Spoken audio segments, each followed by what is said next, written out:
Most men think when their erection changes, it's just a bedroom problem. But what if it's not? What if it's the first whisper from your heart, begging you to listen? Let me tell you about David, 57. Still sharp, still working part-time. He came into my office one afternoon laughing nervously, saying, "Doc, I think I'm just getting old. Things down there aren't quite what they used to be. I ran some tests, something didn't sit right. So I ordered a full cardiac workup. 3 weeks later, David was on the operating table. He had a 90% blockage in his left anterior descending artery, the one they call the widow maker. He survived. But what shocked him most wasn't the surgery. It was realizing his body had been trying to warn him through one of the most private, most misunderstood signals a man can get: a weak erection. See, what you might not know is that your penis is often the first place blood flow starts to slow. Why? Because the arteries there are smaller than those in your heart or brain. So when things don't work like they used to, it's not just about sex. It's about survival. I'm Dr. James, a men's health specialist, and for over 30 years, I've helped men decode the truth hidden inside their silence. Because this isn't just about performance. It's about power, your power to take back control of your health, your relationships, and your peace of mind. In this video, I'm going to show you 5 life-saving secrets most older men never hear. One of them might be the signal that saves you or someone you love. If you're over 60 and you've noticed changes in your performance, please don't laugh it off. Don't shrug it away. What you think is just getting older could be the most important message your body will ever send. And if you listen, you might just live longer and love deeper than you ever have before. Most men over 60 believe that when their performance starts to slip, it means one thing: age is catching up. They assume it's natural, expected, unavoidable. But what if that assumption is the very thing silently destroying their confidence, their intimacy, and even their health? Let's get honest. Most men weren't taught how to understand their bodies. They were taught how to perform, to be ready, to deliver, to never talk about it, and to never ask for help. For decades, many carried that silent pressure like armor. Sex was about spontaneity, about pride, about being a man. No preparation, no communication, no pause. Just a quiet expectation that when the time came, it would all just work. But here's the truth no one told them. After 60, the rules change. Your body changes. And pretending otherwise doesn't make you strong. It makes you vulnerable. Your cardiovascular system isn't the same. Your hormone levels shift. Your nerves and blood vessels begin to respond more slowly. And yet, so many older men are trying to have sex the same way they did at 30. They don't warm up. They don't think about timing. They don't consider medications, blood pressure, stress, or how long it's been. They just hope everything shows up. But the truth is, spontaneity is no longer your friend. It's the fastest road to failure. And one failure, for many men, feels like a fall from identity. We've seen it far too many times. A man has one bad night, maybe his erection fades, or he finishes too quickly, or nothing happens at all. He panics, feels ashamed, pulls away emotionally, and quietly convinces himself that those days are over. Not because of his body, but because of his pride. That's the tragedy. The enemy isn't age. It's the silence, the secrecy, The belief that you should already know what to do, and if you don't, you must be broken. And here's where the damage multiplies. Because when a man starts avoiding intimacy, he stops reaching for his partner. He stops allowing himself to be seen. He stops talking about what he feels. He avoids vulnerability. And in doing so, he begins to disappear.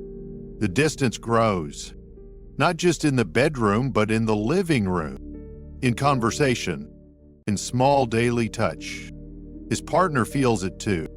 She wonders what's wrong. She may blame herself, or worse.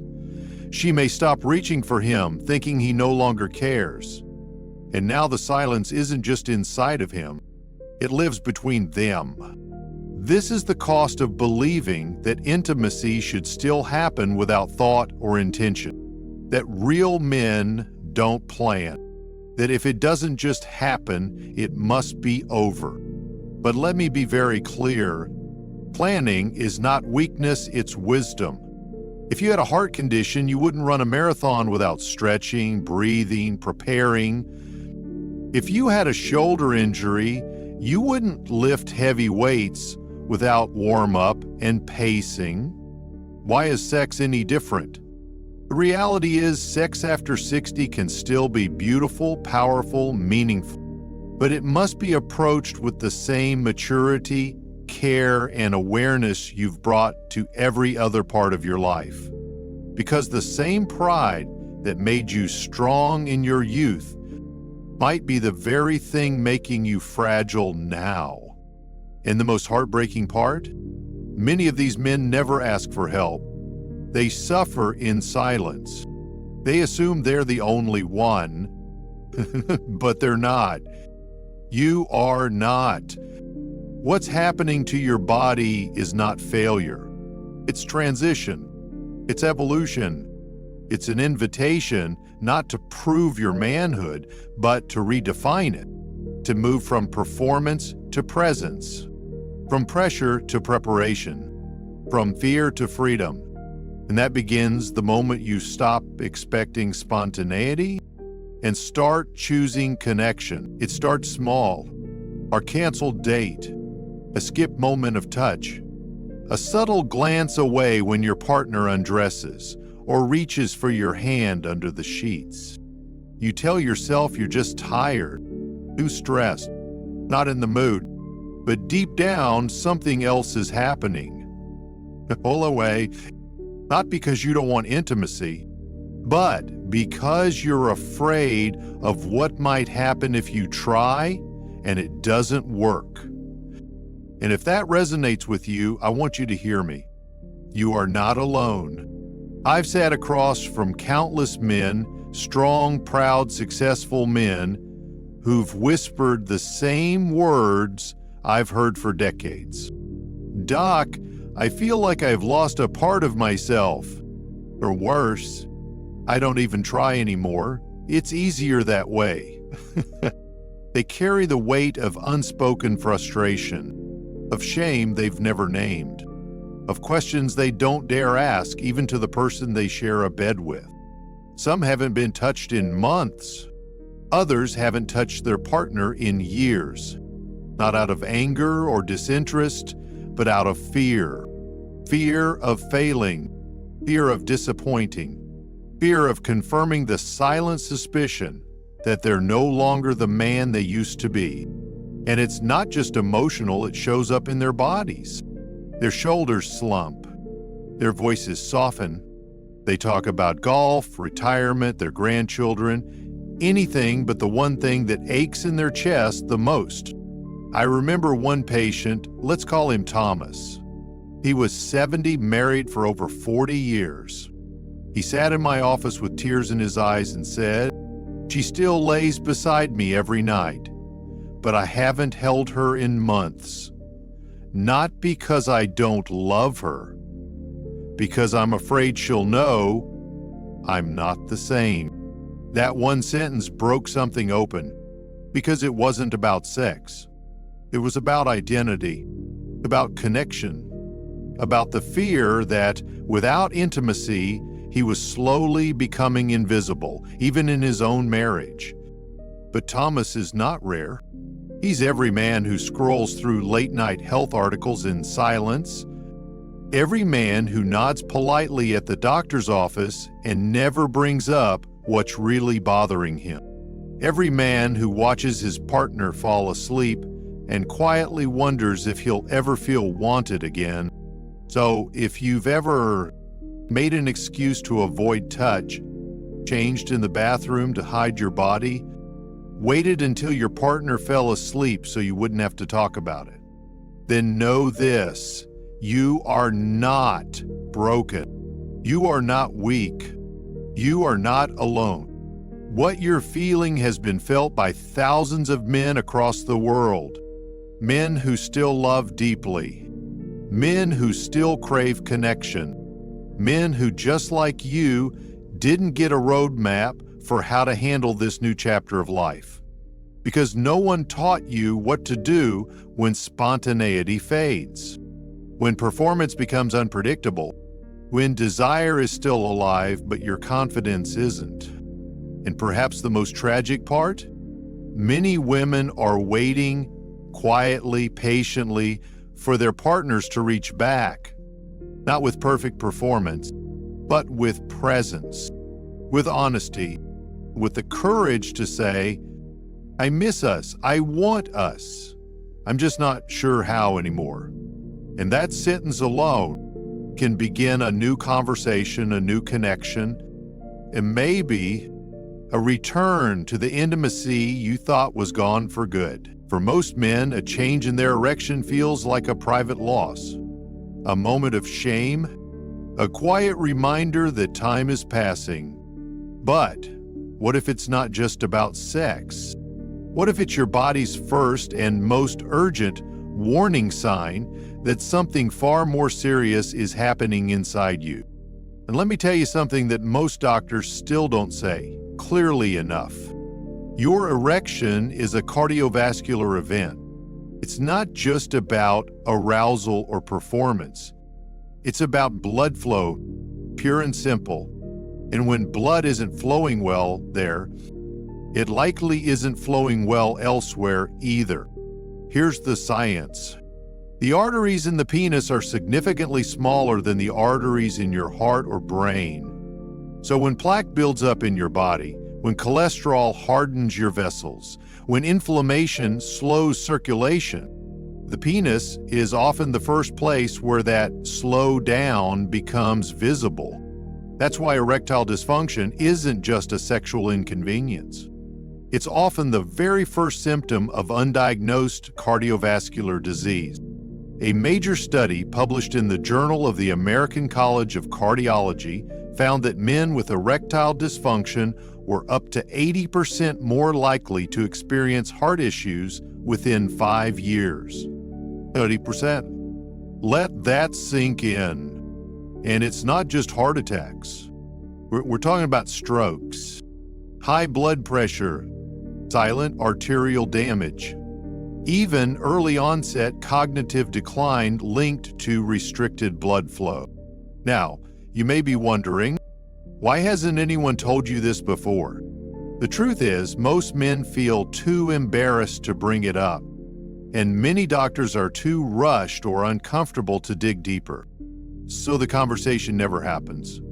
And the body's early warning system, this quiet whisper that says something's wrong, gets ignored. I've had patients like David who came in joking about getting older. Things just aren't the same, Doc, he laughed. But I didn't laugh. I ran a few tests. And 3 weeks later, David was in surgery for a 90% blockage in his left anterior descending artery. They call that one the widowmaker. He survived, but barely. And he told me something I'll never forget. I came in thinking I had a sex problem. Turns out I had a time bomb in my chest. That's what we're dealing with. This isn't about embarrassment. It's about survival. And the danger is even greater for men who self-medicate. I've seen too many men turn to over-the-counter pills or online enhancement products without ever checking their heart health. They mix them with blood pressure meds. They push their bodies too hard in moments of high emotional and physical intensity, and they gamble with their lives. It's like flooring the gas pedal on a car with a broken brake line. Looks fast, feels powerful, until something snaps. I've spoken to widows who lost their husbands during sex, women who were left with grief, guilt, and unanswered questions, simply because the men they loved were too proud to slow down, get checked, or talk about what was happening. And here's the most painful part. These deaths were preventable. Every single one of them. Because if someone had just said, "Your body is talking to you, listen," things could have been different. Now, this doesn't mean you should live in fear. It doesn't mean intimacy is over. In fact, quite the opposite. When you understand this connection, you gain power. You gain clarity, and you gain the chance to act before it's too late. If you've noticed changes in your ability to get or maintain an erection, don't hide it. Don't ignore it. Don't pretend it's just aging. Instead, ask your doctor for a full cardiac workup. Check your blood pressure, monitor your cholesterol, evaluate your blood sugar and hormone levels. And most importantly, talk about it. Because when you treat your erection like a signal, you can catch problems early, you can protect your heart, and you can live longer, not just in years, but in quality, connection, and peace of mind. This isn't about shame. This is about wisdom, and real strength comes from choosing to understand your body before it's forced to teach you the hard way. It often begins with something simple: a good doctor's visit, a compliment from an old friend, a new spark of attention from someone across the room. You feel younger than usual, lighter, hopeful, and then a thought creeps in, almost seductive in its simplicity. I've still got it. It's in that very moment that many older men make a dangerous decision. They skip the planning, ignore their body's signals, take a pill without talking to their doctor, or one too many glasses of wine, and enter the bedroom not with presence, but with pressure. Pressure to perform, pressure to prove, pressure to reclaim something they fear they've lost. I've seen it too many times. Men in their 60s, 70s, even 80s who suddenly feel like they need to show the world they're still a man. And in doing so, they forget the most important thing of all. Their body is not what it used to be. Not in strength, not in stamina, not in how it responds to stress, stimulation, or speed. But the heart is the most vulnerable. Let me tell you about Leonard. He was 74, charming, bright, still sharp. He had started dating a woman nearly 20 years younger, full of laughter, full of life. And for a moment, he felt like he was 40 again. And he came to me joking, "Doc, I need to keep up. Got any magic pills?" I gave him what I give every man, a warning wrapped in truth. Sex after 60 is exercise. Treat it like it. Prepare. Respect your heart. He nodded, smiled, laughed it off. 2 weeks later, Leonard collapsed in a hotel room. Cardiac arrest. His date panicked and called for help. But by the time the paramedics arrived, it was too late. And the part that breaks me every time, it wasn't his desire that killed him. It was his pride, the belief that slowing down means giving up. But it doesn't. Slowing down means living longer. Pacing means loving smarter. And planning means protecting the years you still have ahead. So here's the question I want to leave with you. One that might be hard to ask, but even harder to ignore. Are you seeking connection or chasing control. Because when you step into intimacy with a need to prove, you don't just lose presence, you risk your health. You damage your relationship. And in some tragic cases, you risk your life. But when you step in with intention, awareness, and truth, when you slow down, talk openly, and respect what your body needs now, you open the door to a different kind of power, a wiser power, one that isn't measured in performance, but in peace, in pleasure, in presence.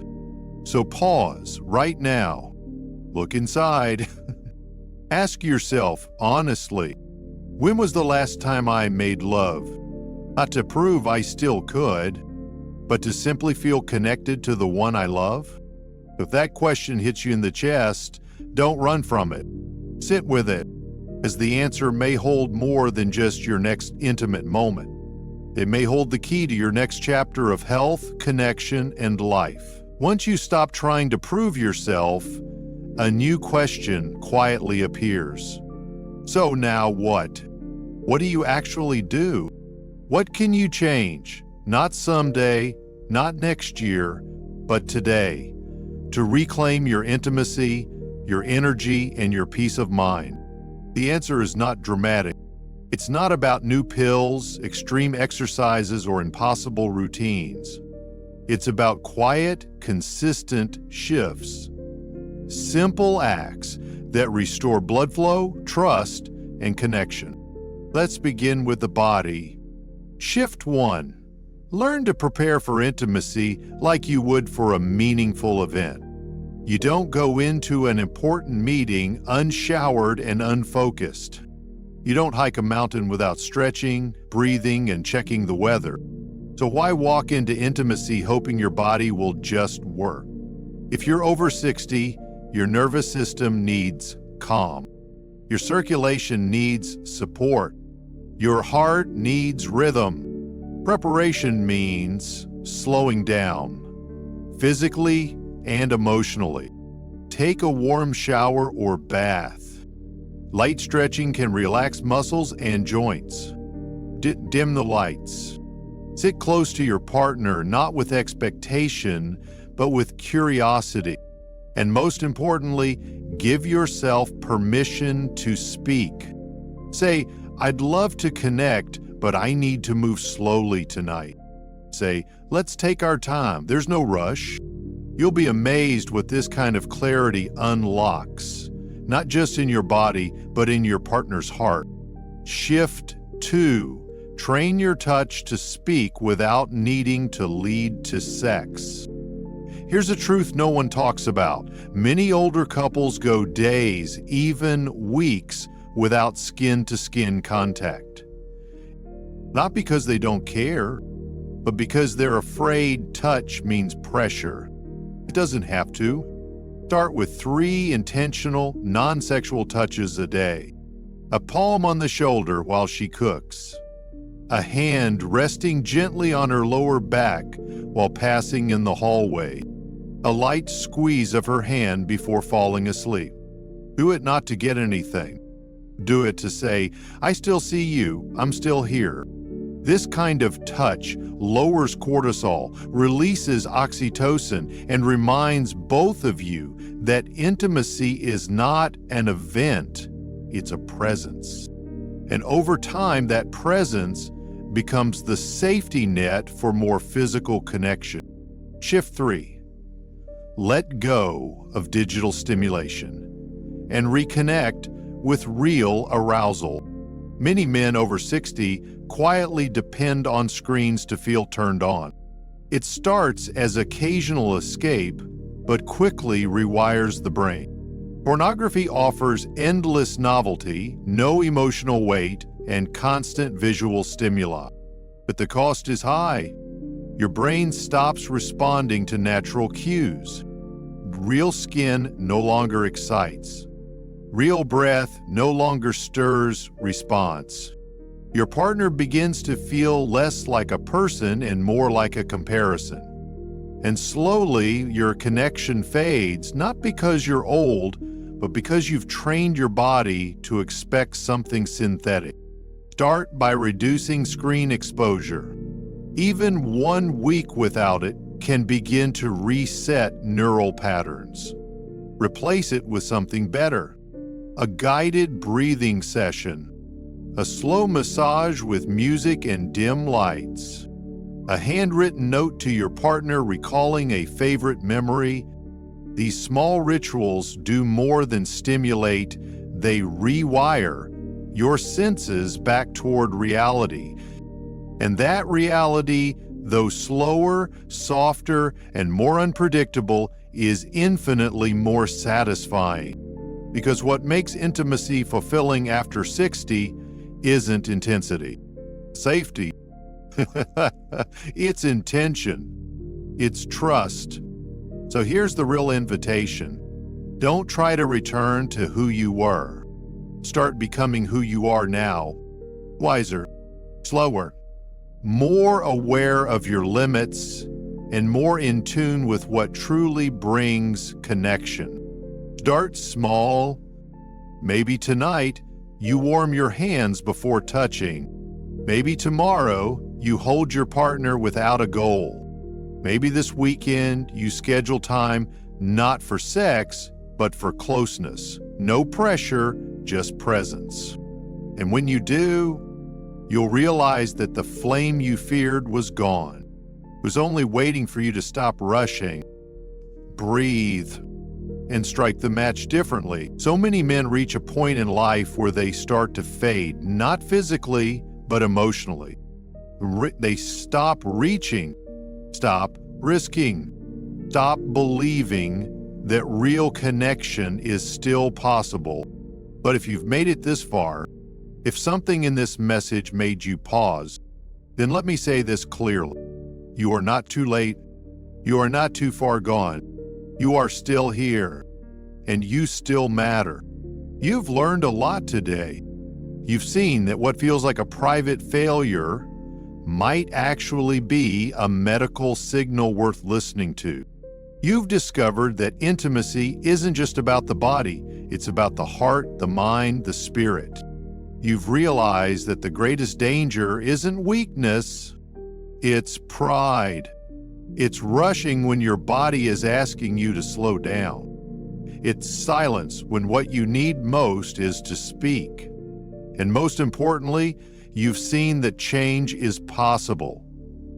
With small, simple shifts, you can reconnect with your partner. You can rebuild your confidence. You can restore not just your sexual health, but your emotional vitality. I want to remind you of something powerful. The man you were at 30 is not the man you have to be at 70. And that's not a loss. It's an upgrade. Because now you have something youth never did. Patience, presence, perspective. A kind of love that isn't frantic, but grounded. A kind of touch that isn't rushed, but intentional. A kind of intimacy that doesn't need to prove anything, but instead says, I'm here, I choose you, even now, especially now. So if you've been sitting in silence, waiting, wondering if it's too late, it's not. Maybe the most important chapter of your intimate life hasn't ended. Maybe it hasn't even started. And what would that look like? Waking up with a sense of calm instead of dread. Looking at your partner and feeling hope instead of shame. Touching, not to perform, but to simply feel close. Making love, not to prove, but to be present. That life isn't a fantasy. It's possible, and it starts with one choice. The choice to stop surviving and start living again. So if any part of this message spoke to you, if you saw yourself in Harold or Leonard or Thomas, if you whispered, "That's me," at any point along the way, then don't leave here unchanged. Talk to your doctor. Talk to your partner. Take one small step toward reconnection tonight. even if it's just a hand on the shoulder, a deep breath, a gentle, "I missed this." And if you're still listening, still reading, still with me, hey, thank you. Because men who change their lives don't do it all at once. They do it with one courageous moment at a time. You've just had one. And now you get to choose what comes next. If this message touched something inside you, I'd be honored if you let me know. Type the words "still here" in the comments so others can see they're not alone either. Because you're not broken. You're simply waking up, and you're just getting started.